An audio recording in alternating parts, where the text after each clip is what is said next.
এত বেশি guys hang করছে ফোন, এত বেশি হ্যাং করছে বলার মতন না। গাইস যেটা ভেবেছিলাম সেটাই হয়েছে, জামা আটকে গেছে গাইস।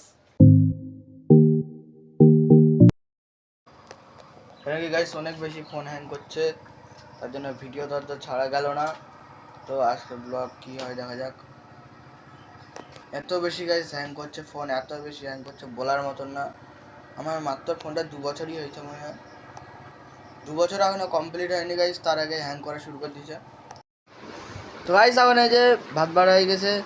তো আজকের মাখা হয়েছে আলু আর কি লঙ্কা গুঁড়ো, তেল, হলুদ দিয়ে মাখা গাইস। আর হাতটা ধুয়ে নেবো এখন। তো গাইস এখন 12টা 25। তো এখন চান করতে হবে, মায়ের রান্না হয়ে গেছে, গোবর টোবর দেওয়া হয়ে গেছে। তো গাইস তাতে চান টান করে এখন পুজো টুজো দিয়ে দিই, তারপরে তোমাদের সাথে দেখা হচ্ছে বিকেলের দিকে। তো গাইস চান হয়ে গেছে, আর আজকে আমি এই জামাটা পরবো। এটা এমনি আমি যখন কাজে যাই গাইস তখন এই জামাটা পরে যাই, কিন্তু আপাতত এই জামাটা ছোট হয়ে যাচ্ছে, তার জন্য বাড়িতেই পরতে হবে এবার থেকে।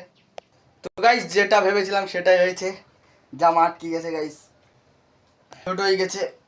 দুর্গাপুজো বলছি সরি, এই জামাটা কিনেছিলাম চড়কের সময়, তখন আর ফিট হচ্ছে না গাইস, পরে দেখি চেষ্টা করি।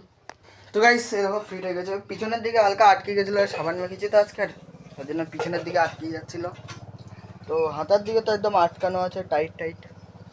তো গাইস কালকে সকালে এইটা ধুতে হবে, আর এর নিচে এইটাও ধুতে হবে, আর এইটা গাইস শুধু রোদে মেলতে হবে, কেন কি অনেক মোটা জিনিস তো।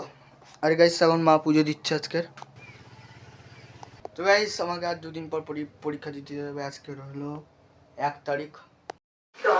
তো গাইস আমাদের ভাত রান্না হয়ে গেছে, তো খাওয়া দাওয়া এখন করতে হবে, হাতটা ধুয়ে নেবো। খেয়ে নিয়ে গাইস বিকেলের দিকে দেখা হচ্ছে তোমাদের সাথে। তো গাইস এখন হয়ে গেছে সন্ধ্যে, তোমার এখন শুয়ে আছে, তো পুজো ধরাবে একটু পরের দিকে। আর এই দেখো বক্স ছেড়ে রেখেছি, তো এখন দরজা বন্ধ করে দেবো।